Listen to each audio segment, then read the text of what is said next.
तुम्ही आजपर्यंत शेंदुराचा मारुती बघितला असेल, पण आज मी तुम्हाला दाखवणार आहे काळा मारुती। आणि मित्रांनो, या गावाची एक विशेषता आहे, हनुमान जयंतीला या गावामध्ये भव्य पालखी सोहळा असते। त्या सोहळ्यामध्ये इतकी भयंकर गर्दी असते ना, तुम्ही तेवढी गर्दी कुठंच नसेल बघितली। तर हे मंदिर आहे दोन्ही पाळोदी या गावामध्ये। चला मग जाऊया दोन्ही पाळोदी या गावामध्ये। तर मी, आई, आजी आम्ही तिघं निघालो सरळ दोन्ही पाळोदीला। तर आम्ही निघालो सिंगद मार्गे, सिंगदून पोरागडला गेलो, पोरागडून सरळ दोन्ही पाळोदीला गेलो। तर आम्ही पोहोचलो दोन्ही पाळोदी या गावामध्ये। सर्वात आधी आपल्याला लागते महाप्रवेशद्वार। इथून थोडं आतमध्ये गेल्यानंतर तुम्हाला दिसेल मंदिर। त्यानंतर आम्ही गेलो महाद्वार जवळ। महाद्वार जवळ एक काका फ्री मध्ये टीका लावून देत होते, जय श्रीराम नावाचा टीका लावून सरळ गेलो आतमध्ये। तर हे आहे काळा मारुती। सर्वात आधी दर्शन घेऊन घेतो।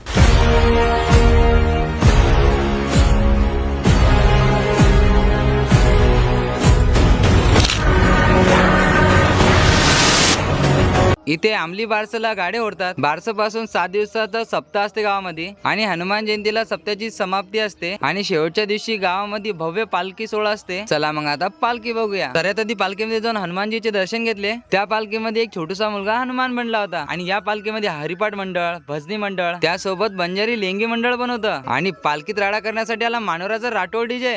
आवाज दूर दूर तक जानी चाहिए। जय श्री राम। ये भगवान